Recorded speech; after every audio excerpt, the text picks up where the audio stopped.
Hi there, I'm Christine Conrad, and you're listening to another episode of Innovative Tac-Tips, where I get the privilege to interview industry leaders on in all areas about basically their background, what they've accomplished, and any practical advice that they can give listeners, viewers that they can apply to their daily lives today. And I'm with Jill Sundstrom, who is the CEO of Big Brothers Big Sisters of Utah.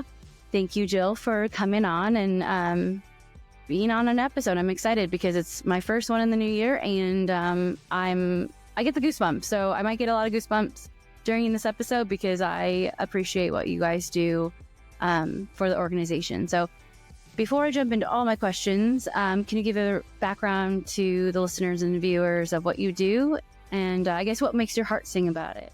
Yeah. So Jill Sundstrom with Big Brothers Big Sisters of Utah. I've worked with the organization for 24 years. I just had my anniversary here in January, and I wouldn't be here for 24 years if it didn't make my heart sing. And really, what it comes down to is I just love seeing the resilience in the kids that we work with and helping them to build it or strengthen it if they need a little bit of strengthening. There's really nothing quite as powerful as seeing what they are accomplishing, what they can accomplish, and what they go on to do in their lives, and how just a little bit of mentorship can go so far with the kids that we're working with. And so that's why I'm here. I also love that Big Brothers Big Sisters of Utah and Big Brothers Big Sisters of America is always, following the research. If we know better, we're going to do better. We're not going to just do it the way we've always done it. If we find out that there's something new and better in the science, then we're going to follow that and adjust. Yeah, I guess throughout that, tenure, was there like a most memorable experience that you can share? I mean, there's probably a lot of it, but like, is there maybe recently or something in the last maybe year or two that really just stuck out? Yeah, I mean, I think it's kind of common sense when I think about it now, but what we've found in the last probably 10 years is that, directed mentoring, or not directed, but intentional mentoring is so much more powerful than we necessarily thought. And so it's not intentional like our intentions. You've got to do it this way. It's more about, having the youth think about what they want to get out of this, having the family think about what they want to get out of this, and sharing that with a mentor, sharing with them like, hey, here's our goals.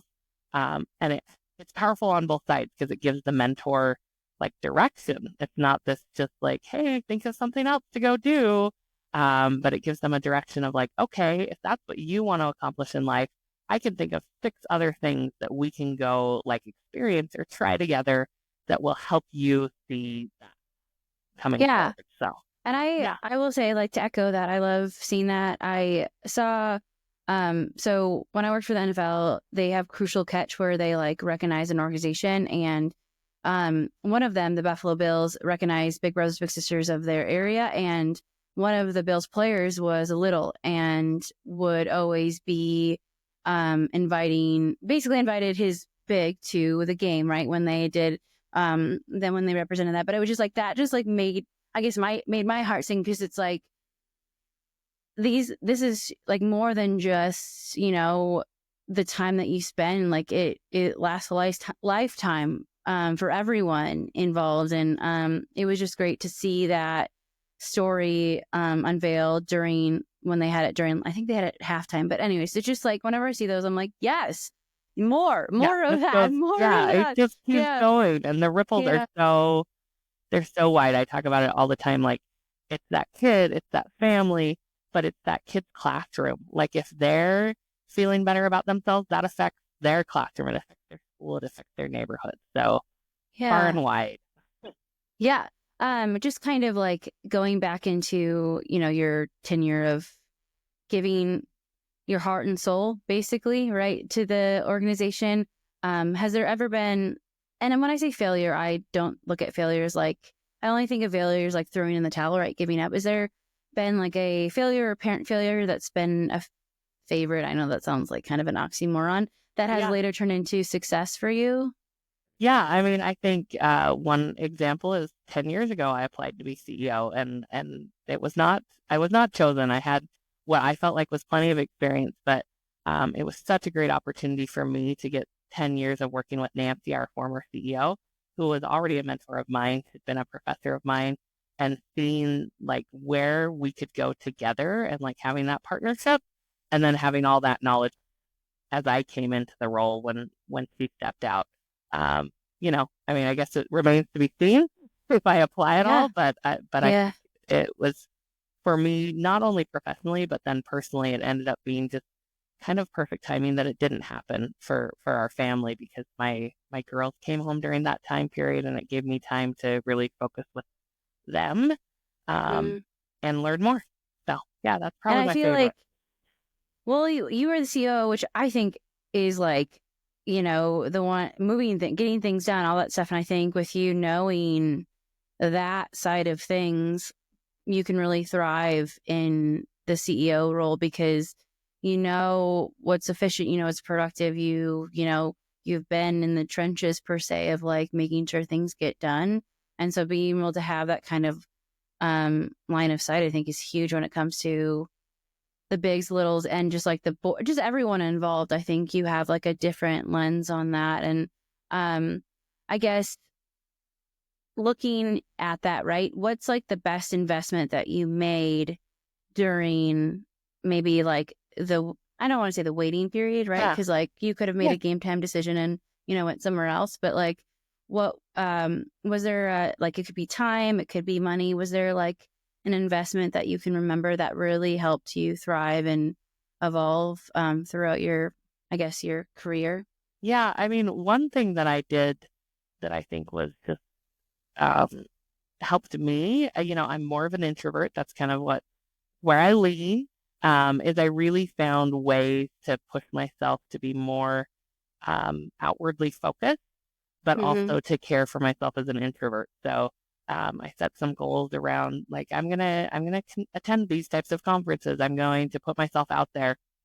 I'm going to get to know people, because it's not like I don't love to get to know people. I do. Yeah. It's just Yeah. maybe not as obvious in the ways that I go about it. And so setting Yeah. myself, just like I say, mentoring needs to be intentional, setting an intentional plan for myself around Yeah. those types of investments really Yeah. helped me to see like, oh yeah, I can do this. And also I know that like one day a week needs to be a work in the office, just me type of day. Yeah. Yeah.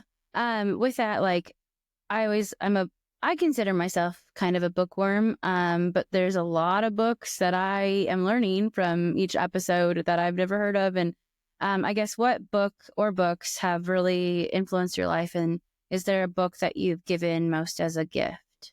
Um, one book that I tell everyone about, and it really doesn't have as much to do with like my work, but I think it just has a lot to do with listening to yourself, is The Gift of Fear. And it's this idea that, fear comes from someplace. Like it's about listening to yourself. It's about listening to what your brain is trying to tell you. There's a lot more going on than you necessarily always recognize. Um, so again, it's kind of a weird one, but it's one I've really enjoyed, and I try to listen to myself not just around fear, but like if I have a reaction to something, like examine that. Don't just brush it off, and Yeah.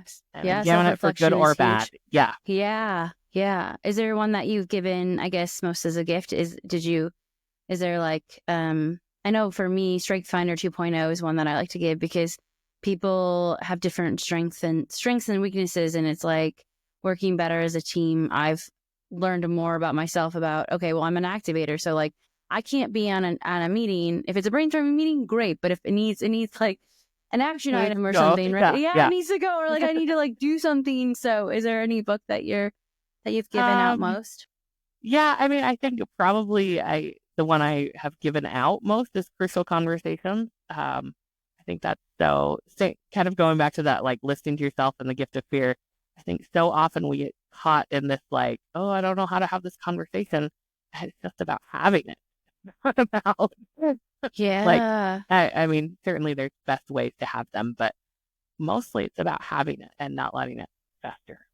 Right, because most of the time when we like get in our head, it's like most of things don't actually play out the way they do, Right. right? And I Yeah. think it's important to, again, no one likes to have hard conversations, but at the same time, it's like if you can confront it and have it become a resolution or a compromise, business, all types of conversations, relationships, all that stuff. I think it's always, you grow from that and you learn a lot about yourself and how to, get to, I read a book, Split the Difference. It's like you can have a conversation with someone and get to, like, you can have a conversation, get to a resolution or a compromise where you're not like losing out, I guess, in something that you had considered valuable. So I just think that that's important when it comes to like negotiations, relationships, and stuff like that. That's a good book. And then I guess, is there any advice that you would give a smart, driven, let's say little, that like wants to, or big, little, that you would give who's maybe graduating high school or graduating college, that they can apply to their next, I guess, chapter? So it could be high school, college, because I guess with the littles, after high school, they're like following their heart, right? So, and then with college, I think sometimes it can be a little daunting because you're like, okay, well, I had this for the last, whatever, 4 to 8 years, depending on, what degree you get. What piece of advice would you give them for the real world?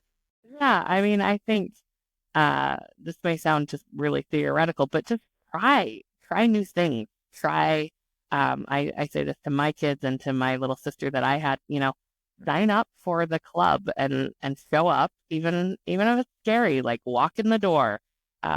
Most of the time it's going to turn out fine. And one of the things I say all the time, to my own children and to my little sister is that, today's going to be a great day. And if it's not a great day, it's going to be a good day. And if it's not a good day, it's going to be okay. And if it's not okay, it's not forever. Like, right. Yeah. It's not forever. And I think that's Yeah. probably the biggest piece of advice I could give everyone is nothing is forever, good and bad.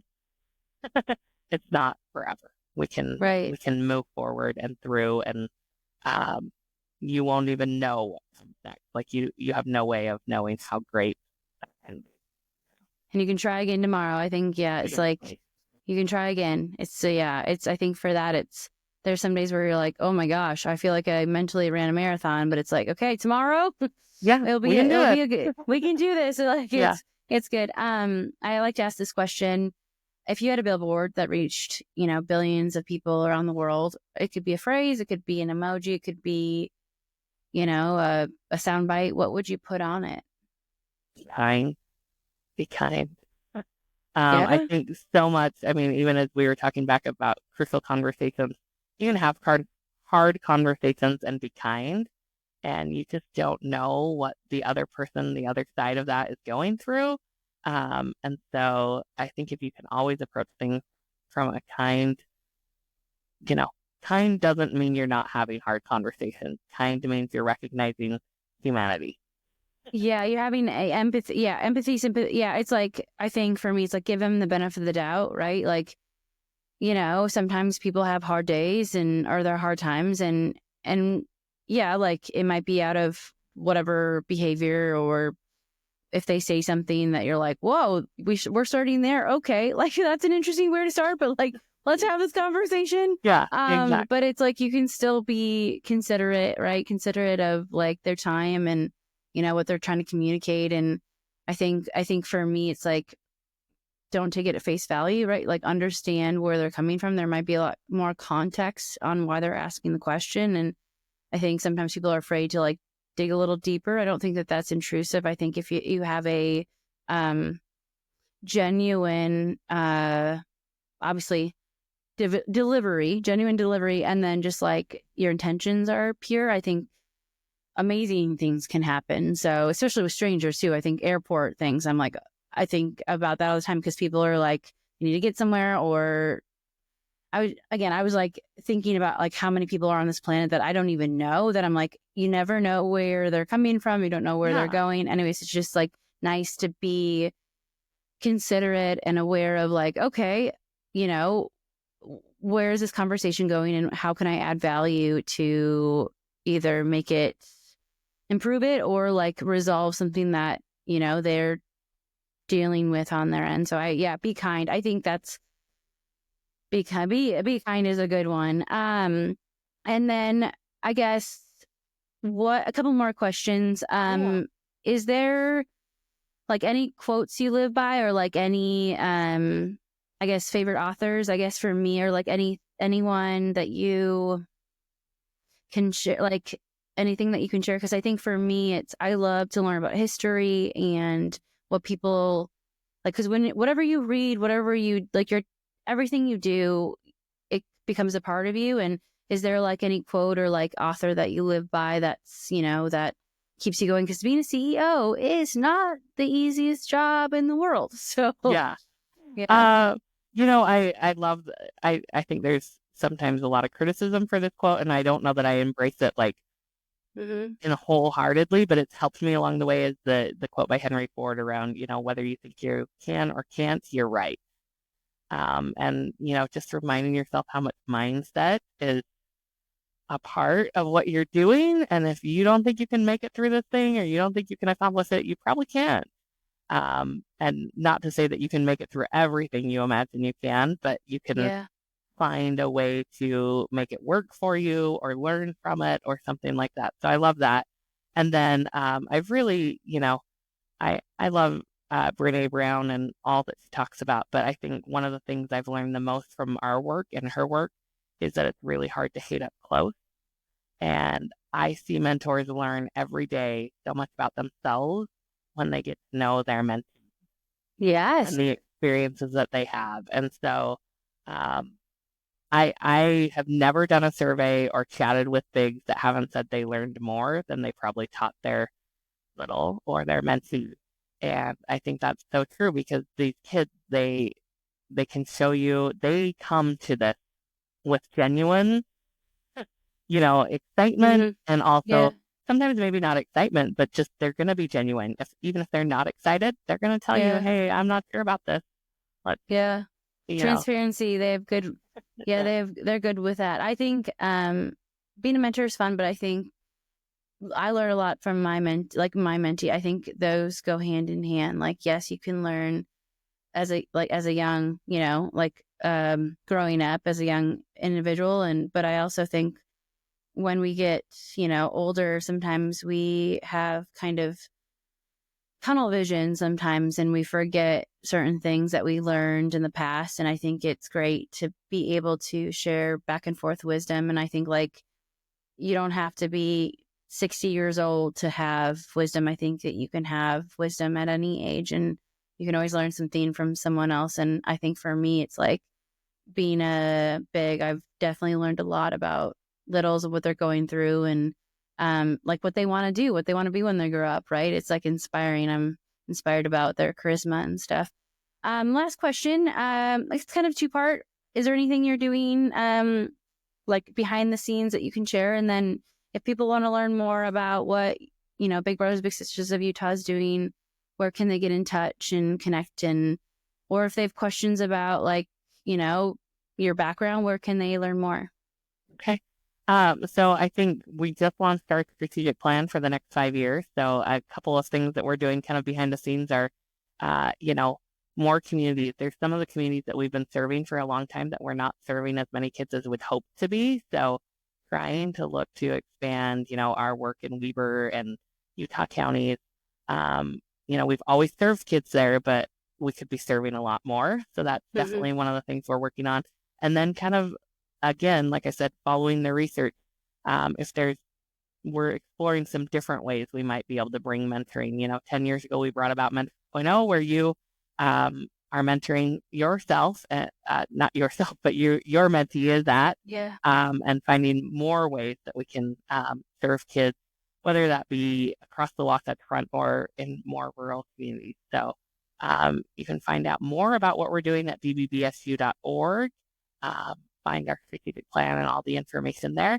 And then I'm on LinkedIn under Jill Sundstrom. You can kind of find out a little bit more about me there. Awesome. Well, thank you so much, Jill, for your time, and I appreciate it. Yeah, thank you.